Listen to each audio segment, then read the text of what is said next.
Have you ever wondered what it would be like to do your job in another country? As a health and safety professional, I've always been curious about what it would be like to work somewhere else. So I thought we would start this new series to get a better idea of the challenges and successes of other health and safety professionals around the world. This will help us to connect our network to a broader range of people, learn best practices, and hopefully enrich one another's careers. Hi, I'm Rachel Walla with Ally Safety, and in this new series, we're going to be exploring workplace safety and health around the world.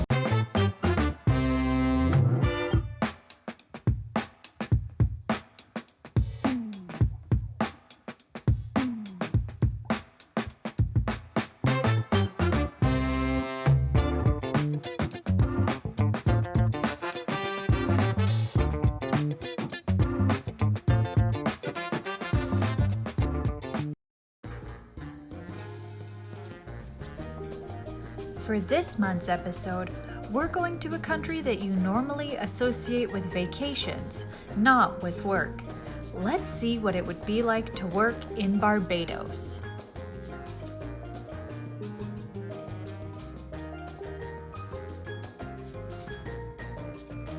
So from Barbados, we have Sherry Fallon. Is that how you say your name correctly, Sherry? Yeah, Shari Boy, that's correct. Your accent is so cool. Welcome, thank you for being here. And if you'd like, would you just give us a minute to introduce yourself and get to know you a little bit more? Hi, Rachel, thanks for having me. As you said, I'm from the beautiful island of Barbados. I'm 27 years old and I've been in occupational safety and health since 2016. So that's about 5 years or so. I began actually as a volunteer intern at the Labor Department of Barbados in their occupational and safety and health section. They are the enforcers of the safety and health hour of Barbados. So it was really cool that I started there. I did 5 months there and then I went off to Trinidad to do my master's in occupational safety and health at the University of West Indies. And then after that, I returned to Barbados, was unemployed for a whole year after my bachelor's. So if it wasn't for my mom and my grandmom, I would not be able to go to Trinidad and pursue my master's. So just want to thank them both. That's awesome. Yeah, what great help to have and support. And realized that I wanted to be on the other side of occupational safety and health. So didn't really like the enforcement bit. I really wanted to be more hands-on and help to change culture and help to, just get persons to be on board with something because it's still relatively new in Barbados. So I began my OSH internship at a ground handling company at the airport, and then later went on to staff. And currently I am the HSSC officer for one of the largest distribution companies in the Caribbean Basin. Well, that's awesome. Now, I'm not really that familiar with Barbados. So what type of industries are common there? You mentioned the airport, you're in distribution now. What other industries do safety and health professionals work in Barbados? Okay, so mainly is construction. There's distribution, there's manufacturing, aviation. So that's mainly it, to be honest. Well, before the Safety and Health Act, that was actually passed in 2005, but only proclaimed, so it went into effect in 2013. Since it's been in place, how have things changed in the workforce, do you think? Since just in your last 5 years, do you think things have been changing?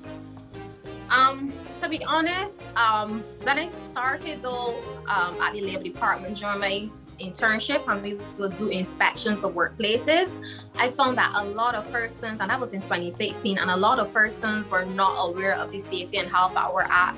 And the government did a really good job putting ads, brochures, going out to workplaces and doing training and stuff like that. But persons are still not aware that there is a piece of legislation in Barbados covering the safety, health, and welfare of employees of most workplaces, right? And the reason why I kind of switched sides too is because I realized that persons don't breach the legislation out of not wanting to or defiance, they breach it out of ignorance. So I think that I'm more helpful on this side where I can help persons understand the importance of and yeah, to really help with that information sharing. Yeah. So you're trying to maximize your impact, which is very cool. You know, us millennials, we think we can save the world. It's so true. So I'm curious, as somebody who's never been to Barbados, what are the main languages that are spoken in workplaces there? Bajan dialect. Just kidding. We speak English. We speak English, but our dialect is, if you hear a Barbadian speak, because we're also called Bajans, you would know that it's us. So you like my accent, but Caribbean islands mock our accent because sometimes we speak so quickly, it's so hard to understand us. So I'm literally telling myself, speak slowly, don't go too fast. That's super interesting. I was in Jamaica a while ago and I couldn't understand when they would talk to each other, but when they talked to us tourists, you know, it was like a totally different thing. Oh, yes. So what's a typical day at work like for you as a safety professional? Is there a typical day at work? Like, no that today is maybe the best answer I've ever heard. So I think if you're a safety and health professional, you need to know how to manage your time and how to prioritize tasks. Because for me, that is one of the best soft skills that I've learned in this profession.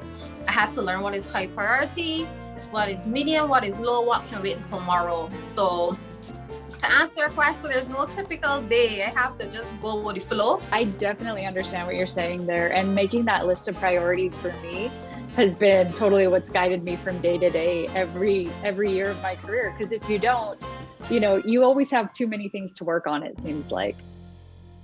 Yep. And then at the end of the week, so I used to be really, really busy sometimes and not very productive. And I had to nip that in the bud. So what types of challenge are you working to solve in your current role at the distribution center? Well, changing culture for me is my biggest challenge. And I don't think that my workplace will be too hard on me for saying that, because we all know it's a challenge, and not only for my company, but for most companies in Barbados, because we have persons who have been employed before there was anything called safety and health. And to them, they were getting by just fine. Sometimes we were seen as a nuisance because we come in and want to implement all of these things and say, no, that's the wrong way. It's a better way to do that. It's a safer way to do that. So my biggest challenge is changing the culture, getting persons to buy in to occupational safety and health, and just getting that groundwork. How do you define safety success? For me, it's converting people. I know a lot of people talk about having 0 incidents and, you know, having a low thrift score and stuff like that. But for me, it's coming into an organization and seeing people resistant, and then months later, you're seeing a change in their behavior. They're coming to you, to your office, they're stopping you and raising concerns. To me, that is the biggest success, because I know that somehow my message, the message of the HSSC department, got through to them, and it gives me hope. How do you think workplace safety is different in Barbados than maybe it is in other countries? So I'm not sure if you've had a chance to look at our legislation, but the fines overseas are much higher. So that is a big deterrent. Like right now, I think our highest fine is 500 Barbadian dollars. Any company could pay that. I think that OSHA also does a good job. Well, I don't say as shaming, but putting companies that are non-compliant on blast. And I think that kind of helps. In Barbados, you know, they will come around, the safety and health officers will come around to various workplaces, but the report really just goes to management. I can't think of one case. I'm not sure if they actually took anybody to court for breach of the safety and health that we're at. I don't think so. So OSHA is not afraid to prosecute. I know the HSC in Europe is not afraid to prosecute and fine. In Barbados, we're not there yet. So CEOs and directors here are not as scared as in the UK or in America because they're hauled before the law courts without being a second thought. But in Barbados, we're not there yet. So it's just like, okay, the Occupational Safety and Health section is going to send us a letter and we'll try to comply, and that's it. Okay, that's very interesting. So now that you've been in safety for about 5 years, you've seen both sides of things and you've worked in a couple different industries. What do you think you enjoy most about your job overall at this point? Learning and meeting people. I know that we pride ourselves on having the most information, but sometimes even when I look to implement procedures and change safe operating procedures and stuff like that, the wealth of knowledge that employees have, we underestimate. And I think that most of them are just walking HSSC professionals who just need a little bit of training. So I enjoy speaking to people, getting to understand the operation, and then coming back to my desk and trying to merge the operation and safety, because that is very, very important. Awesome. Yeah, I couldn't agree more. And I think your philosophy, like that everybody is sort of an HSE officer who just needs to get a little bit better information, a little bit more training. I think that's totally the way to go, is to get everybody to be a subject matter expert. Yes. Well, awesome. So next up we have our lightning round, and these are just fun, short questions that I think help to give some cultural context to people. So usually the feedback I get from these is that the people who watch the videos really enjoy them. Where is your dream travel destination? Egypt. Awesome. Yeah, so now that I'm learning more about my ancestors, I'm very, very curious and really want to go Egypt. Very cool. Do you know what the #1 cause of workplace injuries in Barbados is? Slip, trips, and falls. Always trending. It's always the slips, trips, and falls. I get so frustrated with it. Okay, so I know so many people want to travel to Barbados. So what's one thing you would recommend to travelers to your country to do for fun? Only one thing, Rachel? Wow. Okay. If it's one thing, this is a hard one, but I will choose Harson's Cape because that's unique to Barbados. But snorkel, enjoy the culture, mingle with locals. That is my advice to tourists. Just get to enjoy the culture. Don't stay at your hotel. Just get out and mingle with locals, and you will have a good time in Barbados. And definitely go to the beach. Awesome. Okay. Now, this last question is a tricky one because it's one that I've been curious about for quite a while. And that is, how do you pronounce Caribbean? Is it Caribbean or Caribbean?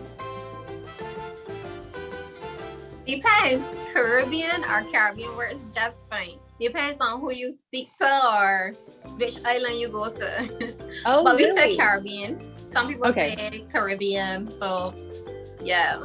So either one goes. Well, that's nice. Yes, I know you've mentioned Caribbean. I know that you follow my page, Women in Safety Caribbean. So thank you so much for that.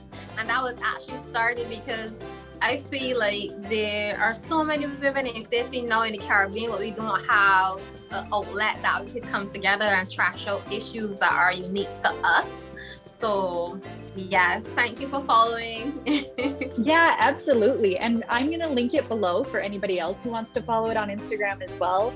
It's a great Instagram to follow. It's all about women in safety in the Caribbean, great tips and advice.